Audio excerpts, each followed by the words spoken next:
আসসালামু আলাইকুম, সবারই কী অবস্থা কমেন্টে জানাও বন্ধুরা। আজকে রমজান মাসের দ্বিতীয় জুম্মা, আমি আসরে নামাজ পড়তে যাব, সেই জন্য রুজু করছি। রুজু করা হয়ে গেল, দেখুন আমি যাব আসরের নামাজ পড়তে। মুখটা মুছে নিলাম, এই যাচ্ছি এখন আমি আসরের নামাজ পড়তে।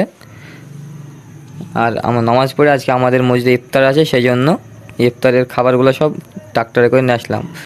এখন এই ছাদের উপরে ইফতার সাজাবো, সেই জন্য ঝাড়ু মেরে দিলাম, তারপর পানি ছিটিয়ে দিলাম। বুঝতেই পারছি রোদের সময় তো একটু তালি পানি ছিটিয়ে দিলাম। এখন খাবারগুলো সাজাবো, সেই জন্য তিরপল পেরে নিলাম। আমরা সকলে আছি, আমরা এখানে সবাই আছি, তাই এখন খাবারগুলো সাজাতে লাগলাম। ভিডিওটা শেষ অবধি দেখতে থাকো।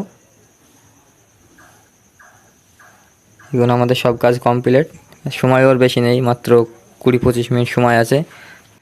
তাই ইফতার সাজানি কমপ্লিট হয়ে গেল আমাদের এখন। তাই সময় হয়ে গেছে, তাই মানুষজন সব আসতে লেগেছে।